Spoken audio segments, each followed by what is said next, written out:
penyesalan kita di hadapan Tuhan dengan nyanyian Kidung Jemaat nomor 28, Ya Yesus Tolonglah.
Bersama-sama kita menyambut berita anugerah Tuhan. Berita anugerah terambil dari surat Paulus kepada jemaat di Efesus pasal yang kedua ayat 8 dan ayat 9 sebagai berita anugerah bagi kita. Sebab karena kasih karunia kamu diselamatkan oleh iman, itu bukan hasil usahamu, tetapi pemberian Allah. Itu bukan hasil pekerjaanmu. Jangan ada orang yang memegahkan diri. Syukur kepada Allah yang senantiasa memberikan anugerahnya kepada kita. Mari kita bangun di dalam hati kita, kita tunjukkan bahwa segala sesuatu dari Dia dan hanya bagi Dia segala kemuliaan untuk selama-lamanya. Dan mari kita sanggupi berita anugerah ini dengan bersama-sama kita memuliakan Tuhan. Kidung Jemaat nomor 392, Ku berbahagia.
Mari bersama kita siapkan hati dan pikiran kita akan membaca dan merenungkan firman Tuhan pada kesempatan pagi hari ini.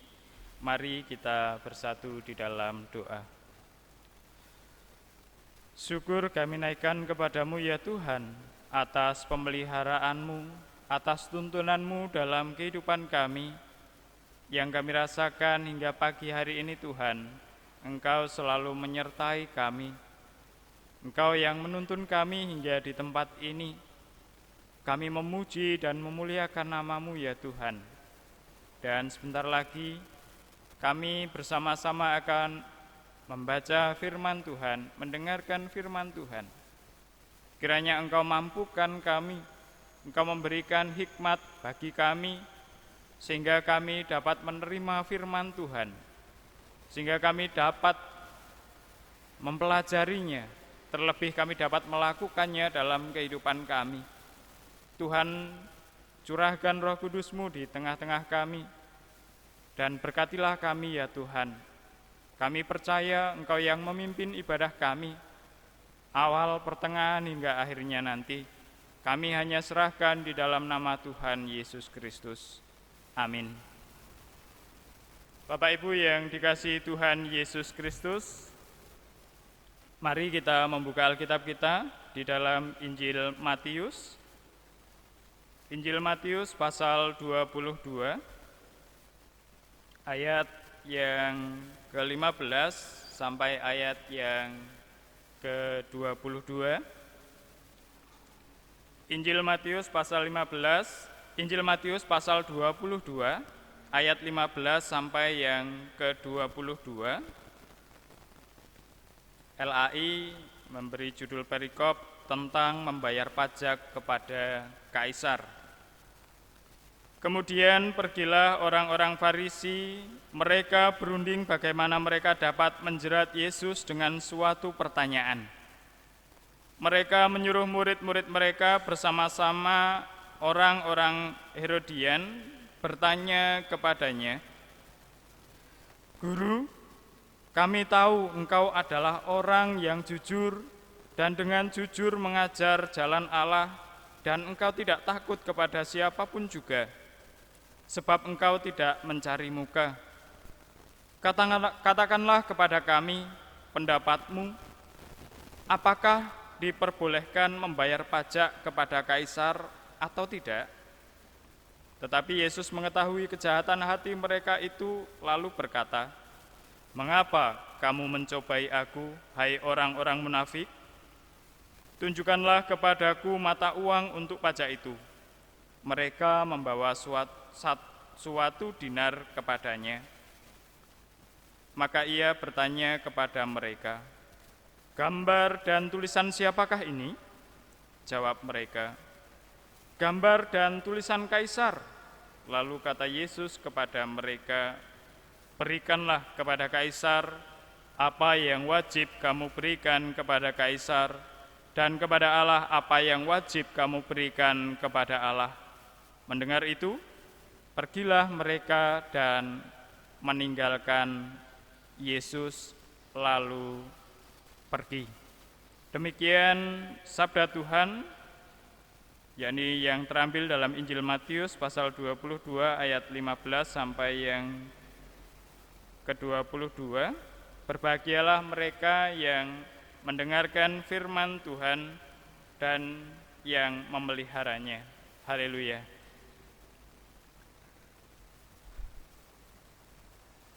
Selamat pagi Bapak Ibu. Semua sehat ya? Senang rasanya saya bisa kembali di tempat ini dan masuk ke gedung gereja ini. Kalau ada senang rasanya bisa kembali, berarti ini bukan yang pertama kali saya masuk di gedung gereja ini ya. Dulu waktu Anjang Karya Marturia, kalau tidak salah tahun 2012, saya pernah ikut ke sini. Tapi hanya satu malam kalau tidak salah, kemudian saya dapat bagian di keragan. Jadi kalau Bapak Ibu ada yang menyambut dari marturia di sini, ada yang rambutnya gondrong, di sininya tipis, itu saya. Nama saya Eri Rustianto. Saya dari marturia lulus tahun 2013, sudah berproses 8 kali, yang di pulau ini yang ke-8. Jadi dari 2013 sampai 2019 itu 8 kali berproses. Ya, saya sudah berkeluarga, sekarang anak saya 2, 1 5 tahun, 1 baru 1 tahun. Nah, saya pikir itu perkenalan singkat dari saya, dan saat ini berproses sama dengan calon pendeta Edi, sama-sama bimbingan, dan ini adalah praktek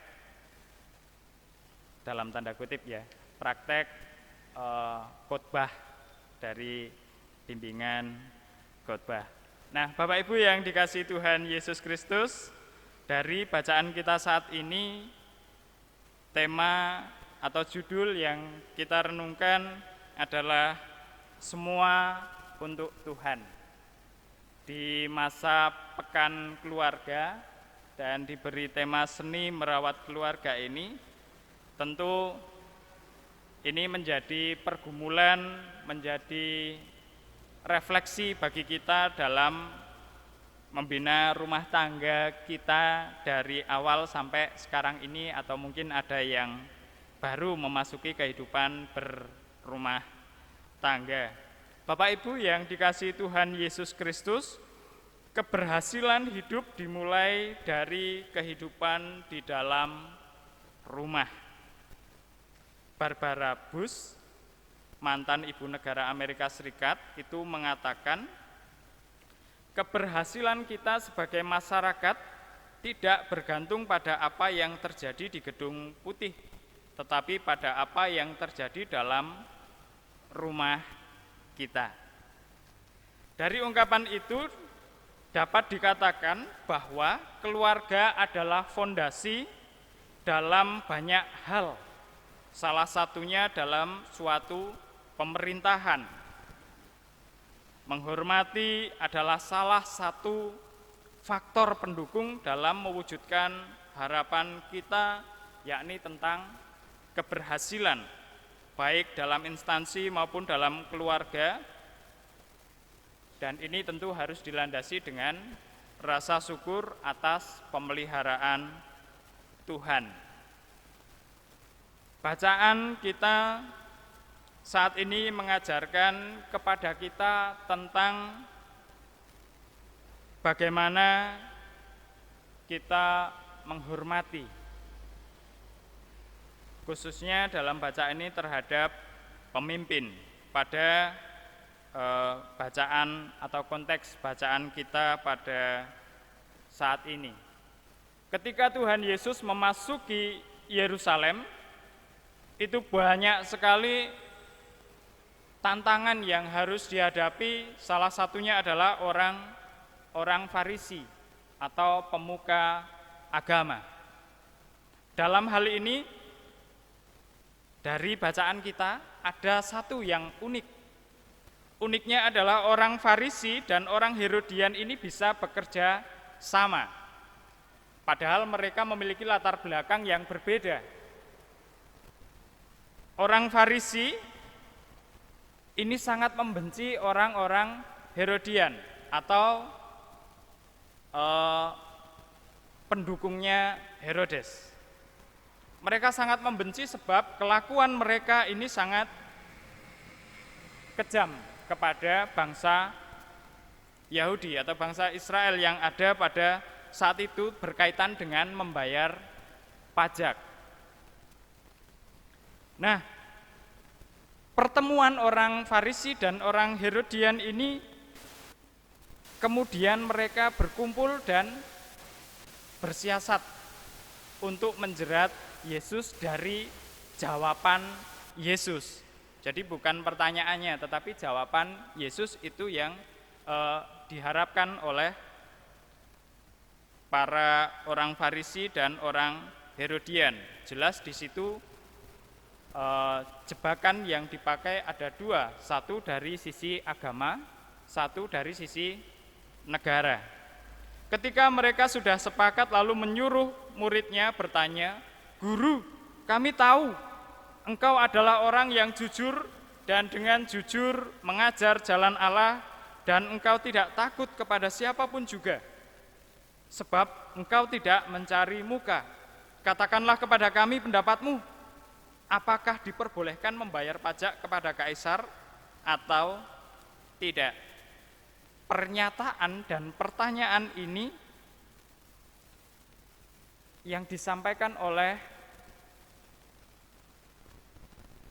murid orang Farisi dan orang Herodian ini supaya Tuhan Yesus ini mendapatkan kesulitan. Sebab itu tadi, di hadapan agama dan di hadapan negara. Jika Tuhan Yesus mengatakan tidak, dari sisi negara, orang Herodian ini mengawasi Tuhan Yesus dan akan melaporkan pelanggaran yang dilakukan karena memberontak terhadap penjajahan atau pemerintahan Romawi. Jika ia mengatakan iya, dia juga dianggap sebagai pengkhianat dari kaumnya yang membayar pajak dan diperlakukan secara tidak adil oleh para pemungut cukai. Nah, pertanyaan sederhana ini akan menghasilkan jawaban yang mungkin itu diharapkan oleh orang Farisi dan orang Herodian tersebut. Namun di bacaan selanjutnya Tuhan Yesus mengetahui kejahatan hati mereka lalu berkata, "Mengapa kamu mencobai aku, hai orang munafik?" Yesus mengatakan demikian ini sebab itulah yang terjadi. Karena tadi di awal saya mengatakan pernyataan dari suruhan orang Farisi dan orang Herodian ini mengatakan bahwa engkau adalah orang yang jujur, engkau orang yang berani. Ini diungkapkan oleh murid orang Farisi dan Herodian itu. Jadi itulah sebabnya Tuhan Yesus mengatakan kepada mereka sebagai orang yang munafik. Nah, kenapa mereka menjerat Yesus dengan pertanyaan itu? Kalau di awal itu di minggu-minggu yang lalu dikatakan dia ditanya dengan kuasa mana, lalu kemudian menceritakan sebuah perumpamaan dan itu menggambarkan penolakan terhadap Tuhan Yesus. Dari kisah itu lalu kemudian Tuhan Yesus meminta kepada salah satu di antara mereka menunjukkan mata uang yang dipakai untuk membayar pajak. Ada perbedaan mata uang dalam hal ini, yang dipakai untuk membayar pajak dan juga dipakai untuk persembahan di bait Allah. Orang Yahudi ini mengharamkan dinar Romawi dipakai sebagai uang persembahan di bait Allah. Itu saking bencinya orang Yahudi terhadap penjajahan Roma. Di situ di koinnya juga digambarkan kaisar yang ada di koin itu, sehingga kebencian itu sampai pada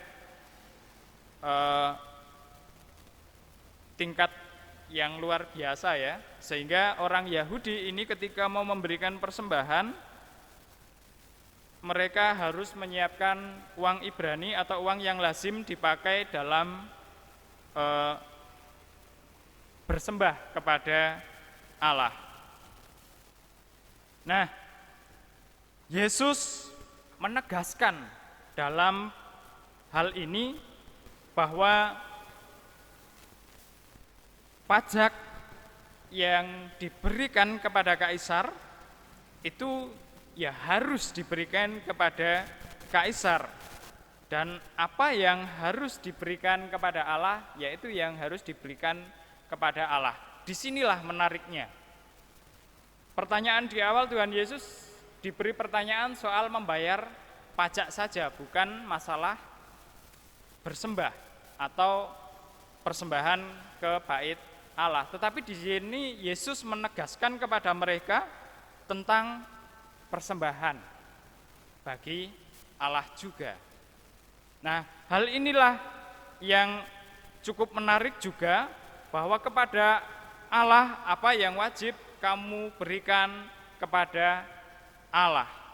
Dengan ini Yesus mau mengajarkan kepada orang banyak yang ada bersama-sama dengan dia itu, bahwa segala sesuatu itu adalah dari Allah. Dan yang sebenarnya harus diberi itu adalah Allah, itu yang utama. Jadi segala sesuatu itu dari Allah, termasuk penghormatan. Menghormati Allah itu yang utama. Nah, itulah dasar yang harus dipakai dalam kehidupan kita. Suatu penghormatan dalam pemerintahan itu perlu. Menghormati pemimpin-pemimpin gereja perlu.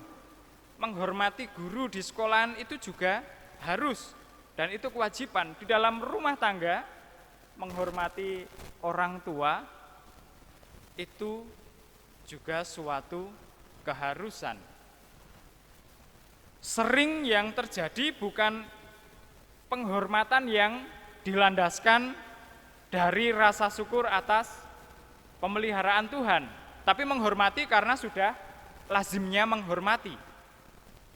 Sebagai orang tua misalnya, anak dan orang tua, yaitu sudah kewajaran. Di sekolah pun juga kewajaran, di pemerintahan juga kewajaran. Tetapi di sini kita diingatkan bahwa bukan sebatas kewajaran, tetapi ini harus menjadi budaya dalam kehidupan kita, karena Allah sendiri yang telah menuntun, atau Allah sendiri yang memberikan mereka kepada kita.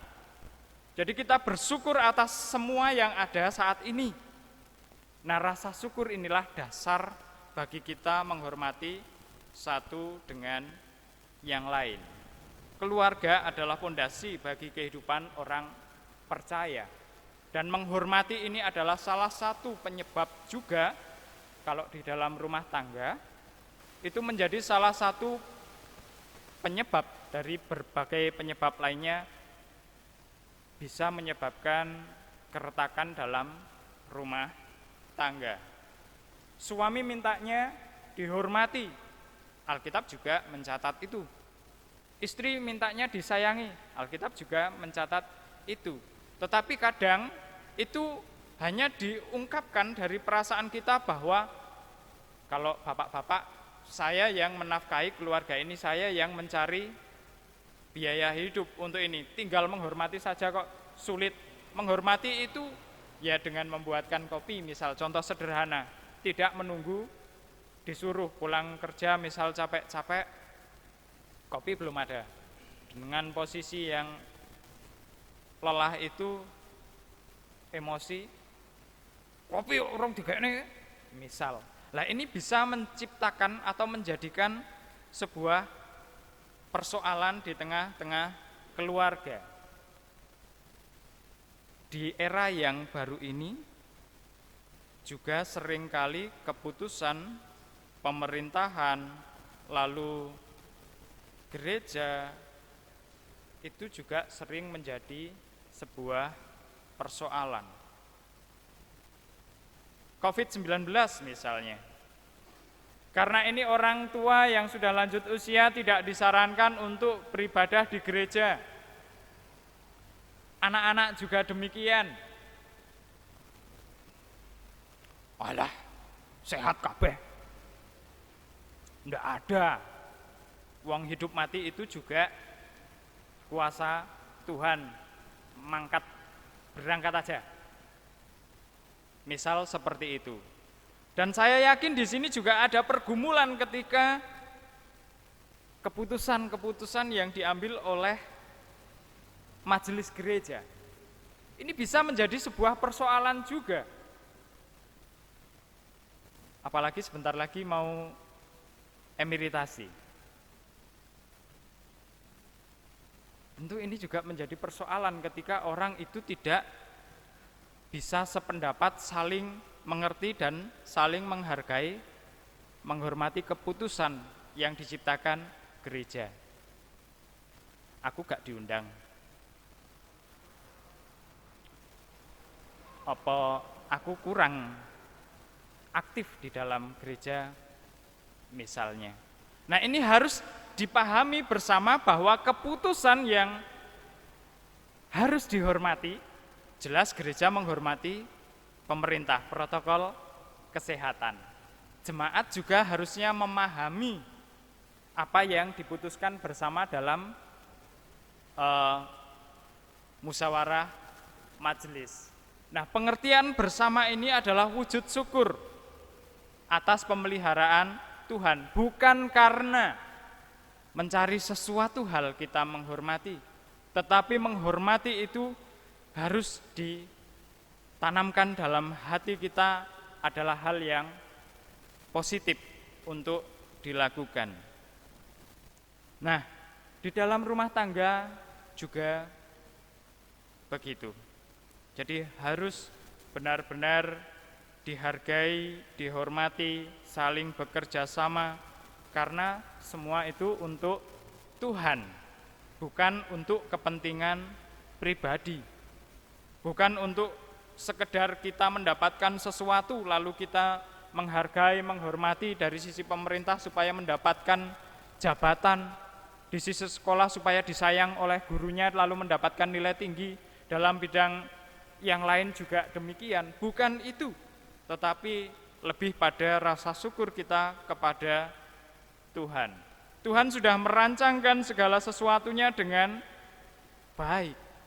Hanya bagaimana kita mensikapinya, menerima dan menghormati segala kebijakan yang sudah ada itu.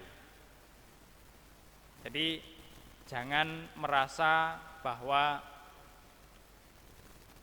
saya dikucilkan oleh gereja, saya dikucilkan oleh masyarakat karena sesuatu hal, lalu kemudian kita tidak menghormati kepada mereka, tetapi kita harus tetap menghormatinya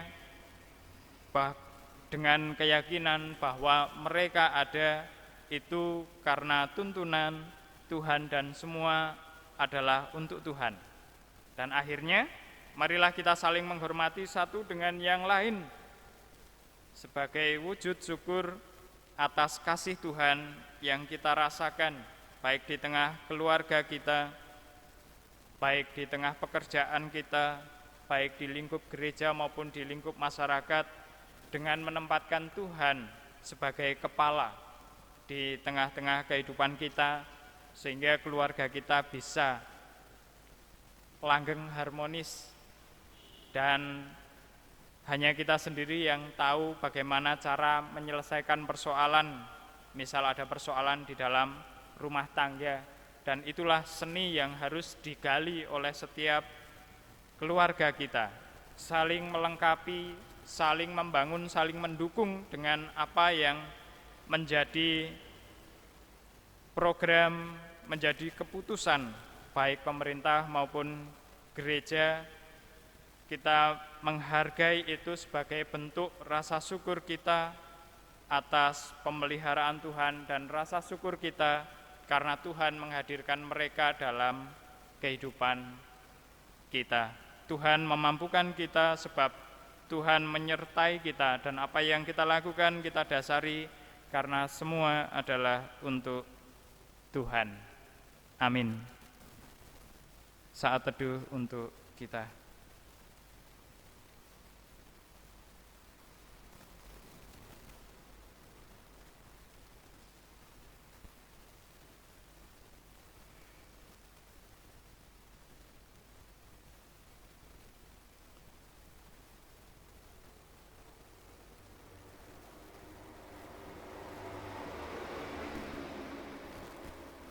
terima kasih untuk firman-Mu Tuhan yang kami rasakan saat ini. Terima kasih Engkau telah mengingatkan kami supaya kami saling menghormati satu dengan yang lain sebagai wujud syukur atas pemeliharaan Tuhan dalam kehidupan kami. Dan ajarkan kami Tuhan untuk menempatkan Engkau di tengah-tengah kehidupan kami. Dan ajarkan kami untuk senantiasa melakukan atas dasar semua untuk Tuhan. Mampukan kami ya Tuhan. Amin. Mari kita menghadap Tuhan di dalam doa syukur dan syafaat kita. Kita berdoa. Bapa, terima kasih Engkau telah memimpin kami dalam ibadah kami saat ini. Terima kasih keselamatan melingkupi kami. Itu semua karena anugerah Tuhan. Saat ini ya Tuhan, bersama kami akan menaikkan doa syafaat kami. Kiranya Engkau senantiasa berkenan atas setiap doa kami. Kami berdoa untuk gereja Tuhan, khususnya di GKJ Rembang ini ya Tuhan. Engkau senantiasa menuntun jemaat-Mu di tempat ini. Engkau senantiasa memampukan jemaat-Mu di tempat ini dalam segala aspek kehidupannya. Di era pandemi ini Tuhan, Engkau sendiri yang bekerja di dalamnya. Engkau yang memampukan jemaat di tempat ini. Kami berdoa untuk setiap rencana yang direncanakan oleh gereja-Mu di tempat ini ya Tuhan. Khususnya untuk emeritasi. Tuhan persiapkan segala sesuatunya. Tuhan memampukan dan mencukupkan segala yang dibutuhkan dalam proses tersebut. Tuhan juga mampukan bagi jemaat. Tuhan juga menolong bagi para undangan supaya dalam prosesi yang akan dilangsungkan pada tanggal 24 dapat berjalan dengan baik. Tuhan berkati semua jemaat yang ada baik di induk maupun di pepantan. Tuhan sendiri yang memimpin jemaat Tuhan di tempat ini. Panitia dan majelis yang bertanggung jawab atas kegiatan gereja ini Tuhan, Kau yang memimpinnya, sehingga kebijaksanaan boleh tercurah bagi jemaat dalam pelayanan yang dilakukan. Proses pemanggilan pendeta yang dilaksanakan juga Tuhan senantiasa memberkati. Tuhan menolong dan memampukan setiap proses. Tuhan memampukan setiap daya dan dana yang dibutuhkan. Kami berdoa juga ya Tuhan untuk semua jemaat baik sekolah minggu sampai lanjut usia. Engkau senantiasa menuntun dan memimpin kami. Bapa di surga, kami juga berdoa untuk pemerintahan kami. Kiranya Engkau senantiasa memimpin bagi para pemimpin bangsa kami, sehingga kebijakan yang diambil boleh menciptakan kesejahteraan bagi masyarakat yang ada di negeri ini. Kami juga berdoa di lingkungan kami tinggal. Tuhan juga senantiasa memberkati masyarakat kami sehingga keharmonisan boleh tercipta di tengah-tengah masyarakat kami. Ya Tuhan, kami juga berdoa untuk anak-anak kami yang dalam proses pendidikan. Tuhan senantiasa menuntun dan memberkati dalam setiap pelajaran yang diterimanya walaupun tidak bertatap muka. Tuhan, kami juga mau serahkan bagi saudara kami yang saat ini sedang sakit. Tuhan senantiasa memberikan pemulihan bagi mereka melalui setiap obat yang mereka makan dan mereka minum. Tuhan juga mampukan bagi keluarga yang merawatnya. Tuhan senantiasa memberi kekuatan dan kesehatan bagi mereka. Kami mau serahkan mereka ya Tuhan, dan kami mohonkan berkat hanya kepadamu saja. Ya Tuhan, berkati setiap proses kehidupan kami, dalam setiap pekerjaan yang kami lakukan, baik kami yang bertani, berdagang, nelayan, pegawai negeri, maupun swasta. Tuhan senantiasa memberkati kami dalam setiap pekerjaan kami, sehingga boleh mendatangkan berkat bagi kami. Terima kasih ya Tuhan, kami menyadari banyak dosa dan kesalahan yang kami lakukan dalam kehidupan kami. Mungkin dalam ibadah kami ini Tuhan juga terselip dosa dan kesalahan kami. Kami hanya mohon pengampunan dari-Mu saja.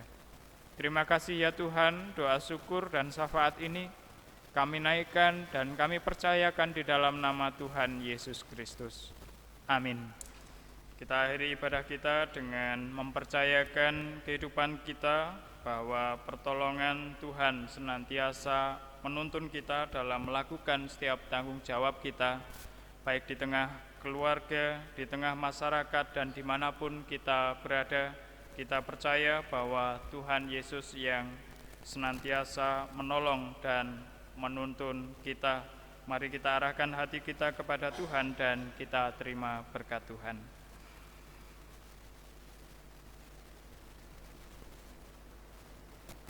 Tuhan memberkati kita dan melindungi kita. Tuhan menyinari kita dengan wajah-Nya dan memberi kita kasih karunia. Tuhan menghadapkan wajah-Nya kepada kita dan memberi kita damai sejahtera. Amin. Kudaki Jalan Mulia, Kidung Jemaat nomor 400 sebagai penutup ibadah kita saat ini.